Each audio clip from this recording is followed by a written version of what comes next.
Testing, 1, 2.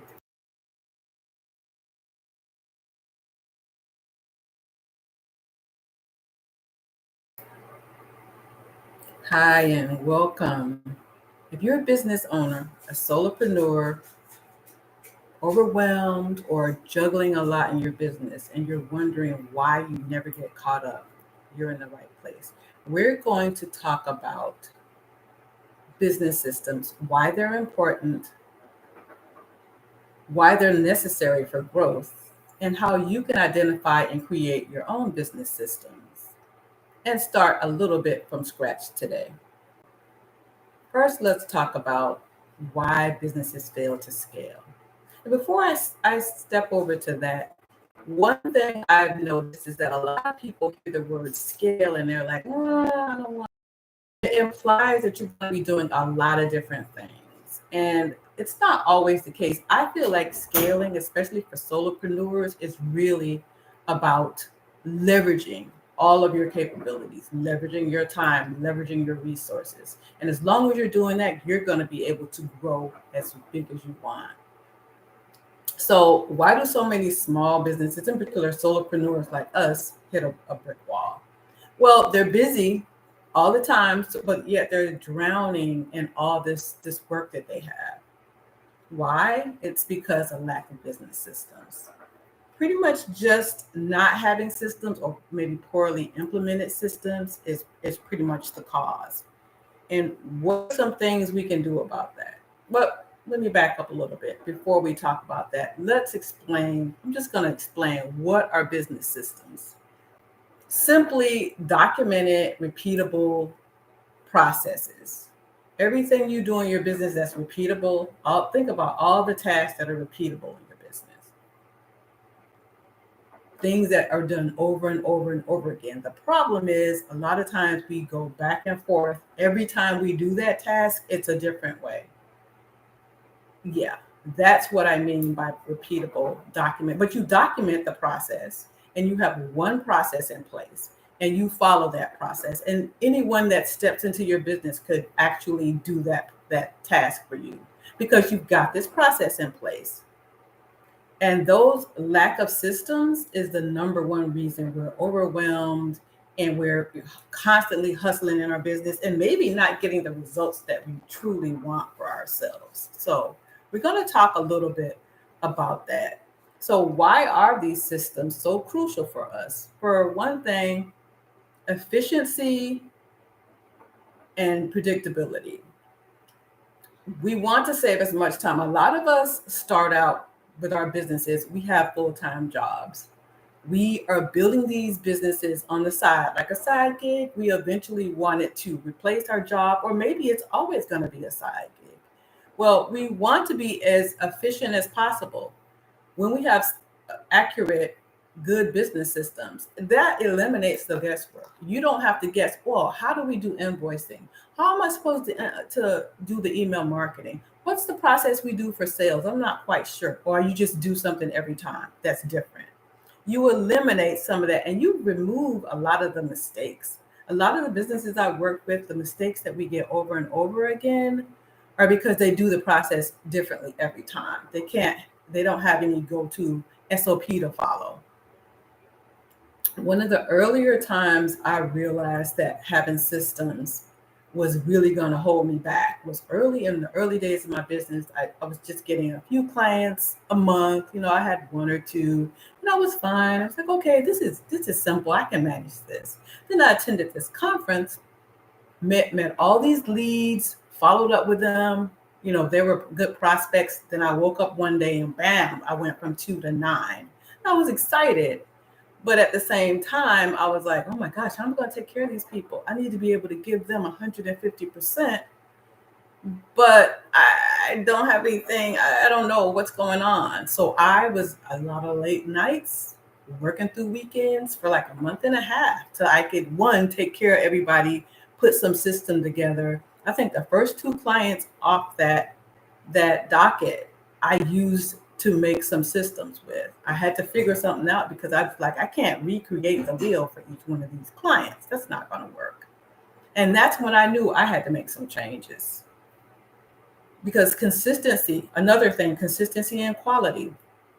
You want to give consistent quality work to your clients. You want the same thing. And if someone else comes in and helps you out, it needs to be the same level. The same level. I have a client that I helped her with a process for her business because she has gift boxes. Now she was creating all of them. So we talked about, well, if you have some of the neighbors' kids help you put these boxes together, they're not going to know what you want, how you want it, your level of quality control, unless we create some kind of process. And she was thinking, oh, it's going to be this complicated. All we did was take pictures and make a checklist. Super simple. It does not have to be rocket science. Another way that systems are crucial is delegation. Now, I know most of us are a one woman show. We might have some supporting actors here and there, but at the event that you need someone to come support you, you will need to have those systems in place because guess what? We don't want burnout. Burnout comes when, oh, I'm the only one that knows how to do that. So I'm like in my bed with pneumonia, but I got to figure out how to get this done or we're not going to get paid. That's a no-go. You can create a process to do these different things and have someone else step in and support you to do those things. But even if they're from the outside, they will have your process. They know how you want it done, specifically using your process. Another thing that I love about systems is it makes it super easy to be predictable and show where the profit is going to come. A lot of times you want to forecast, hey, am I going to get this number? I'm trying to predict this number of clients. I want to predict this income. How can you do that when you're just in chaos on skates? That's it. When you're doing one-offs for everything and everybody you handle differently, you can't predict anything with that. You're not going to be able to.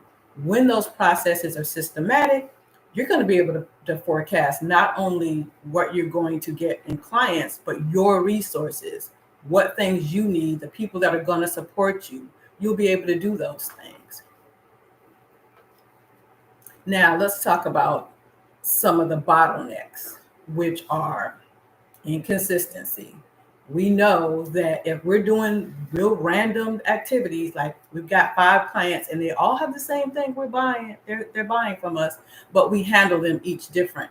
One, you text them, they're onboarding. The next one, you emailed her. The next one, you did a FaceTime. Everybody's different. Nobody got the same process. We could eliminate all that by having one client onboarding process. That makes the clients feel comfortable and not like, oh, this person knows what they're doing. I'm being taken care of. But can you imagine if you have a client at one level, they come in one way, and then they upgrade to some more expensive, more high access program, but they get the same kind of random onboarding. They're gonna be like, what?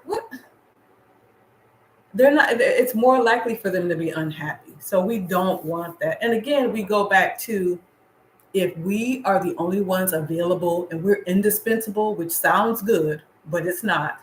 We're indispensable. We're the only one that can do something. I never wanted that in my business. I'm a solopreneur, but I also have a bunch of checklists and videos where somebody else can pop in and help me or eventually replace me doing some of those things. So that I came into this for time freedom, and I think a lot of you have too. Time freedom, financial freedom, that's the goal. You don't want burnout. And then, of course, you can't grow when you're constantly making mistakes or missing opportunities because you've got all these things, you're juggling all these balls and got all these things going on. That's just like a trap. You don't want that to happen for you. So we talked about business systems, what they are. Let me give you a few examples of what business systems you already probably should have in your business, or maybe you already do.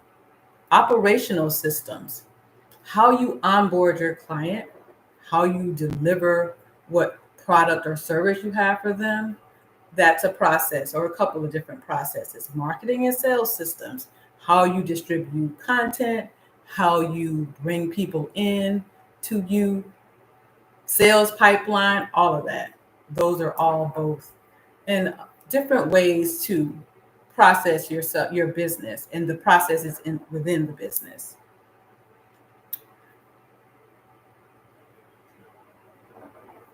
So we've talked about what business systems are. We've talked about ways business systems help you. So let's talk about how you're going to figure out your key business systems. Now, I just gave you a couple of ideas, but operational systems, I do believe you should start with client onboarding. No matter what, if you don't have a way to onboard your clients, that can be a sticky wicket. So client onboarding, maybe whatever the thing is you sell, you want to have your marketing system set up, because if you're already selling something, you've got that set up so that people can come in, or maybe you don't have that.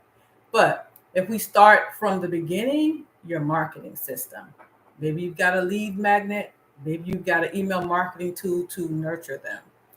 That would be the first process. Okay, they've come onto your list. What's the process for nurturing them?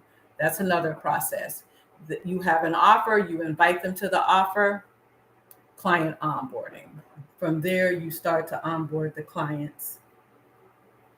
And your primary service or product. Now, I remember when I told you the story about my earlier years, I thought I had the client onboarding part done, but I didn't have anything for how I was going to deliver the process. So all these people had something similar, but I didn't have a process, so I was reinventing the wheel for all of them. I mean, I got tired of that real quick and made a system after, client number 3. But that was chaos at the beginning, trying to figure out, the best way, the most efficient way, and the way that gives the client the most value. And then I had to kind of figure out how to replicate that. So I started moving on to the next client. Okay, I've done that one. What did I pull out of that one that I could use in this one? What resources do I have? Because when you create those systems, you start to keep track of those resources and tools that you have, which brings me to types of software. So we'll talk about that in a minute. What we're still talking about you implementing your systems, starting with the client onboarding systems. And from there, the primary service or provider, if you have a product, maybe you create something like gift boxes or some kind of items you sell. What's the process for delivering those? I have seen so many people. I have a client right now that her research shows that people are very dissatisfied with these people that have these subscription boxes, but none of them are on time. They take their money on time, but then it's like weeks and months before they get the product. I'm like, okay, a system would take care of that. Why is there no system in place for that? Same again with the gift box client that I had. She has a process and a system for the window of time that people can place an order, for the window of time she provides and puts together, even for her vendors, because she has a full-time job and it's demanding. So she has a limited amount of time. So she can create those systems. We've created those systems for her so that she knows what her process is, and that she can pay the neighbor's kid to help her put those boxes together in a pinch, because Christmas is really a busy time for her, yet she travels. So she has a small window of time. Her systems help her implement those things quickly. Her clients are happy, and they're good to go from there. The next one would be customer inquiries and questions. Now, as a solopreneur, you probably won't have a whole bunch of that. You're going to be communicating regularly with your clients, but you could also do a number of things. A FAQ page. Now we've got this AI. They've got these AI agents, and I'm a fan of using AI for productivity. So if you can have some AI agent answering questions for you, that will either screen people or help people to book a call with you, that's fine. That's probably how I would use it, and it would really help you with time and getting that. But you will need, before we start talking about AI tools, we will still need your process. What's your process? What are those questions? How do you handle inquiries? Because they may be different. Maybe you've got a client and you work with them for software. Maybe they work for some other things. You're a coach.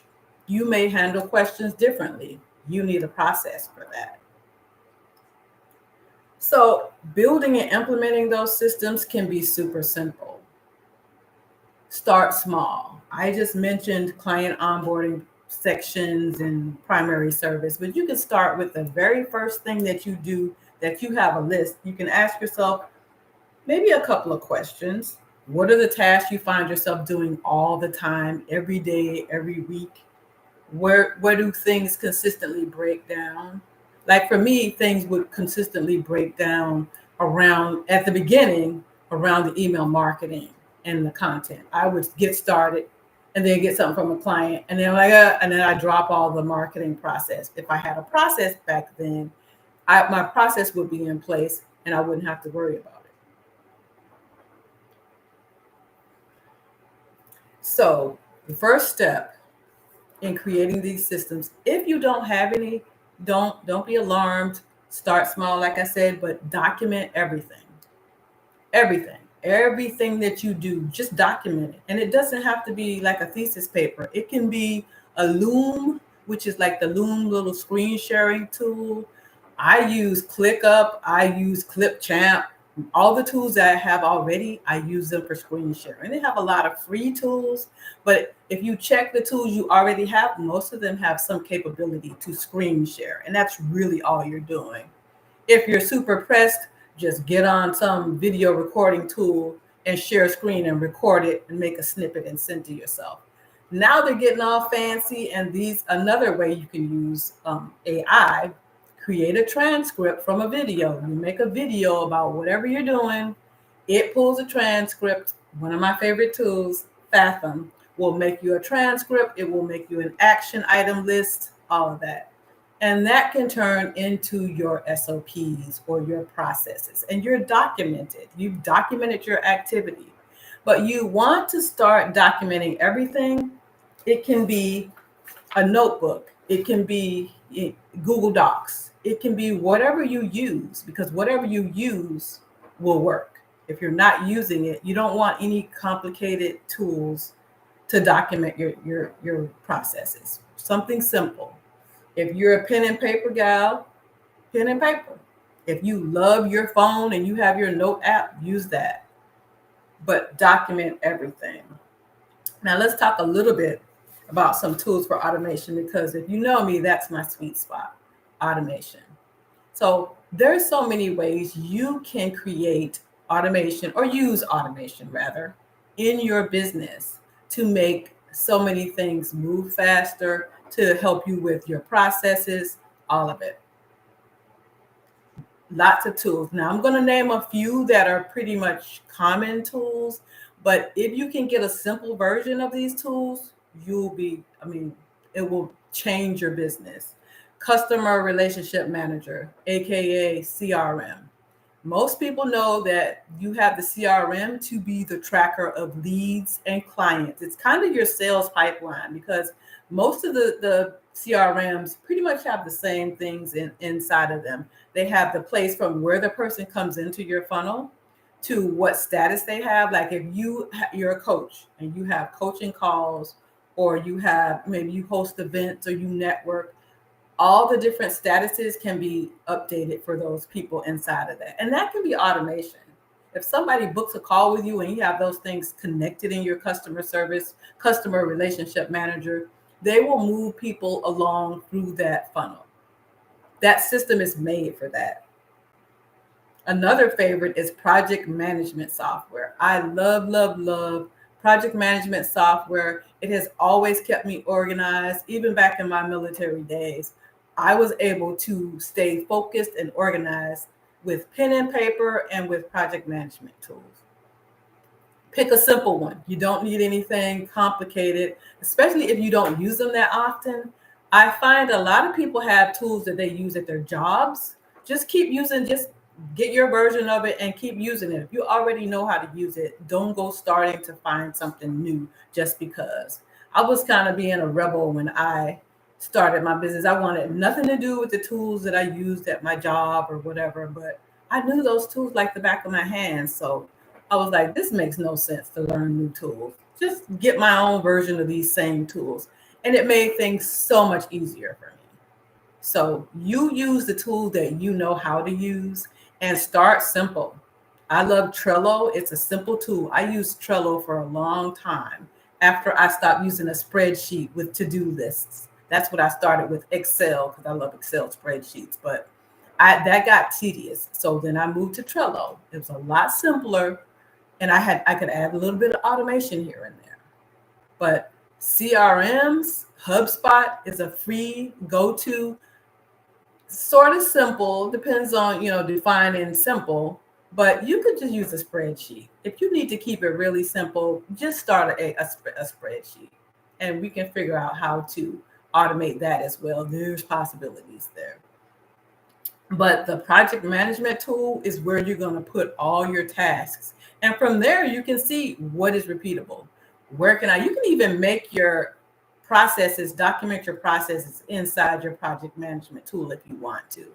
I started doing that when I was working with clients and kind of helping them. I needed input from them. I would put all our tasks in there, and I would just go through the list there. So you could use whatever works for you. It doesn't have to be anything new. If you want to minimize how many tools you use, that's great too. But Trello is a good project management tool. And then, of course, email marketing. We know we need email marketing. I don't care what they say about, social platforms and everything. You get to nurture your audience in your email marketing tool. So creating or using one that you're comfortable with, user level is comfortable for you, because there's so many complicated ones. There's lots of them. I mean, Aweber, Active Campaign, ConvertKit, all these different tools. Choose one based on how you work with technology. I like Email Octopus for people that are really just not into a lot of tools, but there are a couple of other ones. And if you're gonna need that tool. There's not really a way around that, because you don't want to be sending bulk emails out of Google Workspace or Microsoft. That's really a no-no in my book. Just use your email marketing, because that's your marketing platform anyway. And of course, your accounting software. As those clients start coming in, you can use that software to actually create your invoices, to have your products, your packages. That can all be in that tool. And it will pretty much help you, make it easier for you to create those systems and processes we talked about. When it comes to billing, when it comes to creating offers for yourself, make a simple process. When someone does this, do that, and then have the checklist. How does it go through? How does invoicing go through? Are you a business where you invoice up front? For a number of years, I did done for you work, and I absolutely got my money up front. A big chunk of it or all of it. But you may be in a business where you take deposits, or you have a payment, maybe you have a membership. What's your process for that? What's your process for creating content for your membership? What's your process for creating your YouTubes? Are you doing YouTubes? Are you doing any kind of content? Your process for that, is it important to you getting clients? That's an important process. Document those things in a simple format. Like I said, it doesn't need to be a thesis paper. It just needs to be, hey, I do this every week for my marketing. I do these social platforms. I do this, I do that, and I do whatever. What kind of content? What's your research like? All of these steps need to be documented, and it makes your life so much simpler to do that. Now, one of my favorite tools that I like to say, this tool helps other tools play well together, because a lot of the software, when I started, a lot of them didn't play well together. They were kind of like, this is me, and I don't really care about these other tools. So you couldn't really integrate a lot of them natively. So one of my favorite tools to use was Zapier, because it makes almost everything play with each other. It makes almost everything play with each other. Okay. I think I have a question in the chat. Okay. I can't see that. So Zapier is one of those tools that if you don't do code or you don't know any of that complicated tech, you can create connection with the tools. You will have connection with the tools. Keisha asked if you have videos on email marketing. Oh, I do have some videos on email marketing. I'm sorry, I didn't hear that question. I couldn't see that question. I do have videos on email marketing. And if you're interested, I will add them in the description box. I have a few on ConvertKit, High Level, and Email Octopus. Email Octopus being my favorite right now because it's really good for beginners. So back to Zapier, it's one of those tools, and there are a couple of different tools that do this same. They're like integrators. They help the tools play together. Like I'll give you an example. I have a workshop. If I have a workshop, I set up the workshop. It gets the payment goes through Stripe, but from the payment, it gets triggered to go to my email octopus to send the leads to that and add them to my subscriber list because there's like a little form they fill out on it that they check the box that I'm okay with getting this newsletter. So they get added automatically. If they don't connect directly, like Stripe did not connect directly to email octopus. So I use Zapier to connect those two tools. And that is one of my favorite tools because when tools don't naturally play together, that's one way that you can make them connect and use automation because you want to make it as easy as possible for clients to buy things from you. That's one of the best things about automation. When you have something that does not need, you've got a great sales page and people see it and there's a buy button, they want it, let them go buy it and let them be onboarded properly. Let them be onboarded because you don't need to. I used to have dreams about clients reaching out to me and I'm talking high ticket clients. So I'm on my vacation and somebody bought something and I got to drop what I'm doing to go onboard that person. Now, you'd be happy because it's a high ticket client, but you're on vacation or whatever. So that's interrupted. Or maybe they're in another time zone like Denmark or something and they buy something and you're asleep.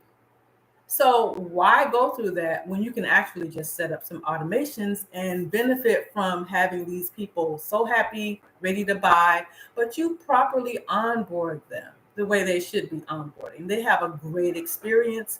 They're excited. They just, put that card out and they're investing in themselves and their business or whatever you happen to support them with. And they're excited about it because they're properly onboarded and you're waking up to a Stripe thing saying, oh, you got paid because you set up some simple processes in your business, some simple automations. And when it comes to these systems, these tools you use, some of them are simple, some of them can be complicated, I know, but you can keep the processes really basic. Even if you choose not to use any software, there are people that they're afraid of software and they're like, no, I'm not doing that. You're going to have to show me manual. And of course, that's a little bit more work. But if it works for you, you do what works for you. Because after a while, as you get comfortable, you will want to move on to the other things. You start to get that bigger client base. You're going to want to add some sassy automation in there because it's just going to give you more time. But if you're not ready for that, processes and systems in place regardless of automation. And if you happen to get a team, you can train them as well. And what is the payoff for having those systems? What do you believe is the payoff? Efficiency, consistency. Your clients are going to be happy. You're going to be happy. And you're going to be able to grow your business. I know all of us, you may not want to scale, but you do want to grow and you do want to make lots of money. So how do you do that? By having these processes in place. Lead generation process that works, sales pipeline process that works, client onboarding process that works. And if you're ready to do something bigger with your processes, I have a link below in the description box. I will have a link and you can reach out to me and we can talk about your system strategy. All right, are there any questions? I'm going to take some questions if I can see some questions.